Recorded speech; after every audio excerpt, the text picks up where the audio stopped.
Bismillahirrahmanirrahim. Alhamdulillahirabbil alamin. Allahumma salli ala sayyidina Muhammad wa ala ali sayyidina Muhammad. Segala sesuatu yang diakhiri dengan mati berarti kehidupan yang sebelum mati itu tidak ada arti. Tidak bermakna. Dunia ini bukan hidup yang hakiki. Kehidupan yang hakiki setelah mati. Dan kematian kita cuma sekali. Tidak akan mati lagi. Kalau sudah meninggal dunia dan kita pisah dari dunia menuju ke akhirat melalui proses di alam barzakh, kuburan kita menghadap mungkar nakir kita, kemudian bisa kuburan kita menjadi taman dari taman surga, bisa jadi lubang dari lubang neraka. Dan yakini kehidupan kita nanti di alam kubur jauh lebih panjang daripada hidup kita di dunia. Ada orang di bawah kuburannya masing-masing itu sudah ratusan tahun. Padahal usia mereka ada yang masih muda, bahkan ada yang masih bayi. Habis kita dibangkitkan oleh Allah SWT, sekian tahun kita di alam kubur, dibangkitkan oleh Allah SWT, terjadilah hari kiamat. Dan kita akan menghadap Allah untuk dihisab. Habis proses hisab, fariqun fil jannah wa fariqun fis sa'ir. Satu golongan masuk ke surga dan satu golongan masuk neraka. Dan disitulah makna kehidupan yang abadi. Bisa abadi di neraka, bisa abadi di dalam surga.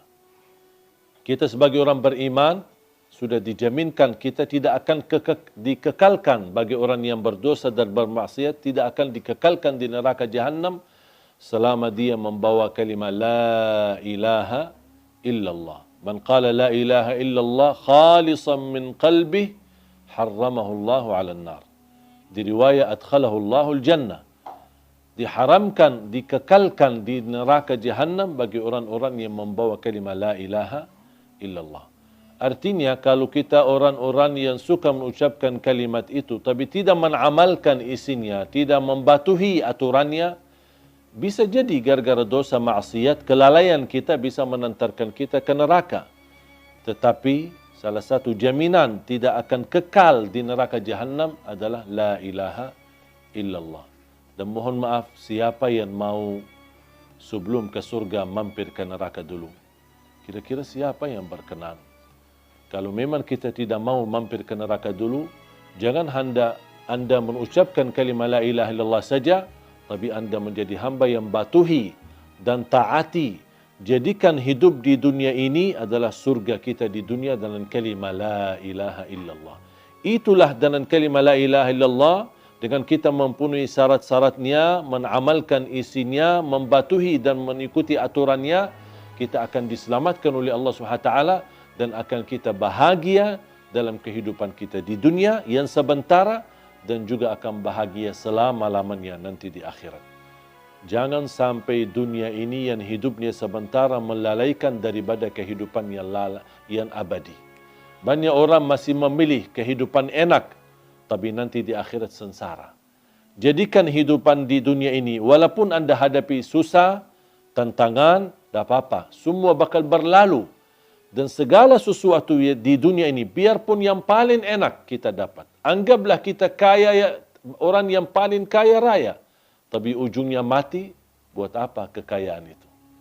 Buat apa kemewahan itu? Buat apa keindahan itu? Kalau saya akan nanti tinggalkan, akan menuju kepada kehidupan yang abadi.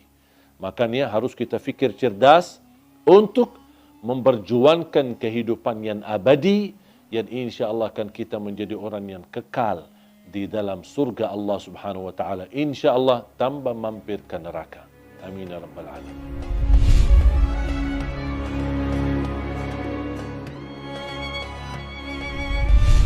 Ada satu tanda malaikatul maut cabut nyawa kita, itu sudah mati. Itu tandanya. Kenapa Allah Subhanahu wa taala sembunyikan kematian dan proses kematian itu? Bisa ada orang mati mendadak. Bisa ada orang mati karena kecelakaan. Bisa ada orang mati karena apapun terjadi. Bahkan bisa ada orang karena sehat, tak ada apa-apanya, justru dia merawat orang tuanya, pulang pergi ke rumah sakit, malah justru anaknya yang mati duluan. Tidak ada yang bisa memastikan dan membuktikan ada tanda-tanda sebelum kematian. Tidak ada tanda melalui mimpi, tidak ada tanda dalam tubuh kita atau akan terjadi di waktu asar atau di waktu yang lain, tidak ada tanda sama sekali. Yang diberikan tanda kedekatan kematian adalah orang-orang yang tua, yang sudah tumbuh, rambutnya putih, sudah terlihat dari segi fisiknya lemah, dan banyak semakin tua usianya berarti sudah tanda mendekati kematian. Allah Subhanahu wa taala berfirman, kiamat aja dekat, wa narahu qariba.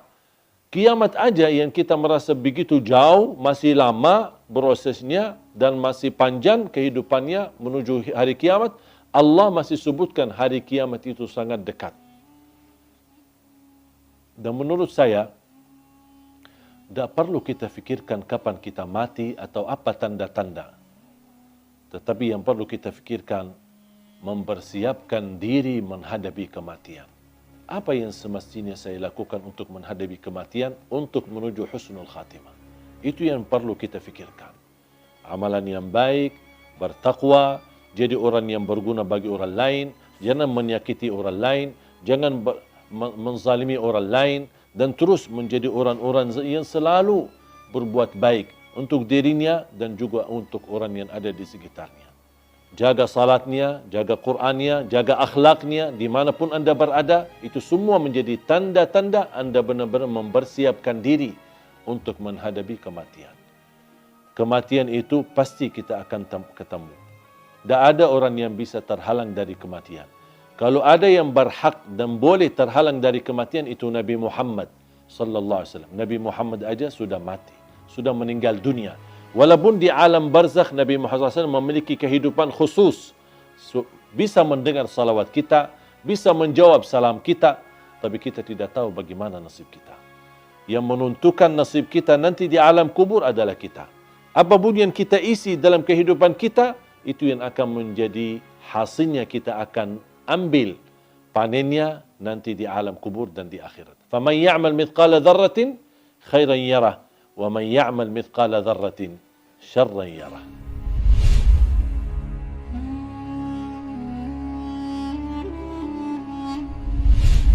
Perkataan ruh seorang yang sudah mati berada di ruang rumah kita. Ada yang berkata selama 3 malam, ada yang sampai 40 malam. Kasihanlah, ruhnya lagi diam di rumah, jasadnya di kuburan. Terus ngapain jasadnya di situ, kasihan sendirian? Kalau orang sudah di alam kubur, kemudian akan dikembalikan ruhnya. Buat apa Allah kembalikan ruh? Supaya proses langkah awal hisab. Tapi hisab yang masih istilahnya ringan, menghadap mungkar nakir. Ada beberapa pertanyaan yang perlu kita jawab saat menghadapi mungkar nakir. Seandainya kita berhasil lolos dari pertanyaan dan kita bisa menjawab seluruh pertanyaan mungkar nakir, berarti akan kita menikmati. Kalau lagi menikmati di alam kubur, bahagia, kuburan kita menjadi raudhatul riyadil jannah, taman dari taman surga. Buat apa ruh kita keluar dan diam di rumah kita selama 40 malam? Sebaliknya, kalau kita tidak lolos untuk menjawab pertanyaan mungkar nakir, berarti kita akan menghadapi kesiksaan yang amat pedih di dalam kubur. Dan tidak mungkin orang itu saat disiksa masih nyawanya bisa jalan-jalan kemana-mana, termasuk mampir ke rumah dan diam di rumah selama 40 malam. Itu semuanya hanya diperkirakan atau perkataan orang, tapi tidak ada dalil pun di dalam Quran atau hadis ruh kita akan diam di rumah kita selama sekian malam. Ruh kita berada di dalam tubuh badan kita saat kita dikuburkan. Allah kembalikan ruh kita akan menghadapi mungkar nakir. Kalau Anda lagi menikmati bahagia, berarti akan merasakan kenikmatan tersebut bukan hanya jasad kita, tapi jasmani dan rauhani kita. Kalau ruh kita terpisah dan dia diam di rumah untuk melihat kondisi dan keadaan di rumahnya, bagaimana keluarganya. Terus kalau ada di antara keluarga, ketika ada ruh seorang meninggal, dia masuk ke rumahnya. Terus ternyata istrinya tak nangis setiap malam. Pasti dia sakit hati. Bukan sakit hati, ya sakit ruh. Apalagi kalau istrinya nikah. Kok malah tinggalin aku meninggal malah kamu nikah. Berarti ruhnya lagi sibuk urusan keluarga. Ini semuanya tak masuk akal. Makanya jamaah sekalian, jangan terlalu percaya hal-hal yang aneh-aneh. Kalau kita bahagia di alam kubur, berarti ruh kita akan disibukkan dengan kebahagiaan. Kalau kita lagi di alam kubur disiksa, na'udzubillah min zalik, berarti ruh kita akan kesibukan dengan azab. Na'udzubillah min zalik. Wallahu ta'ala.